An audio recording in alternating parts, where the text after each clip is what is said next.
আমার যদি চোখে পানি না দেখতো তাহলে আমি নাকি ওর জন্য কাঁদতাম। তো এক কথা হচ্ছে আমাকে আর ভালোবাসে না, আমাকে আর চায় না। তো আমি আমি ওরে ছাড়া থাকতে পারি না।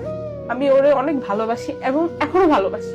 এমনও গেছে ও আমার মধ্যে পাড়া দিয়ে রাখছে, এই জায়গায় পাড়া দিয়া দাঁড়ায় থাকতো।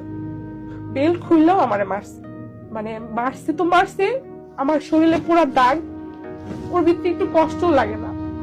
আমি বলছি তুমি আমাকে ডিভোর্স দিয়ে দাও, তোমার যদি এত কষ্ট লাগে বা আমার যদি ভালোই না লাগে তুমি আমাকে ডিভোর্স দিয়ে দাও।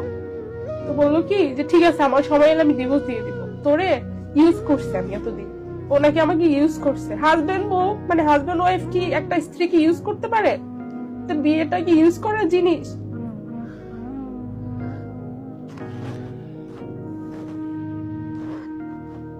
তা আমি বললাম কি যে দেখো মানুষ, আমার ফ্যামিলিকে জানাজানি হইলো, আমি কান্নাকাটি করলাম ঘরের ভিতরে। আমি আমার সবচেয়ে বেশি আমার বাপকে ভালোবাসি।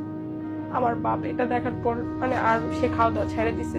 আমি ওর জন্য যেভাবে কান্না করছি, আমি কানতে কানতে আমার এই গলাটা ব্যথা চলে আসছে, আমার মানে মুখটা মানে ফাইটটা যায় যখন আমি কান্না করি। মানে আমি কি বলবো, আমি কি ভুল কাজটা যে করছি ওর বিশ্বাস করে। আমার 2 বছরের ছবি এবং সবকিছু ওর কাছে এখনো।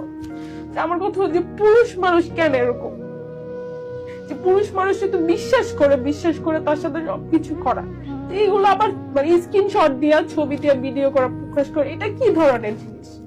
তারপর হচ্ছে ভাইয়া আমাদের ডিভোর্স হয়ে গেছে, আমি নিজে যাই ডিভোর্স দিয়ে দিছি।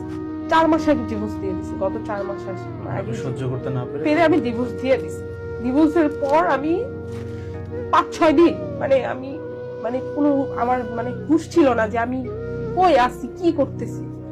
তারপরে আমি একটু ঠিক হয়েছি একটু একটু করে। তো এখন কথাটা হচ্ছে কি যে আমার ভিডিও গুলা কথায় কথায় বলে ছাড়া দিবে, আমাকে ব্ল্যাকমেল করে, আমাকে বলে যে তোমার সাথে আমি থাকতে চাই, যখন সময় হবে তখন বিয়ে করবো। মানে নিজের কাছে এত ঘৃণা লাগছে যে আমি কার সাথে সম্পর্ক করছি, কাকে বিয়ে করছি। আমি চাই যে কোনো মানুষ যে মানে ছেলে মানুষকে বিশ্বাস জানে এইভাবে না করে যেভাবে আমি ওকে বিশ্বাস করছি।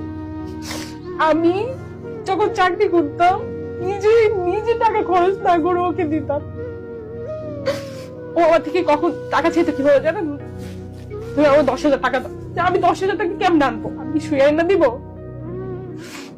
আমি কি শুয়ে টাকা এনে দিব? তাহলে আমার শুইতে হবে। আমি কি শুয়ে এনে দিব? তুমি শো তাইলে আবার বলে।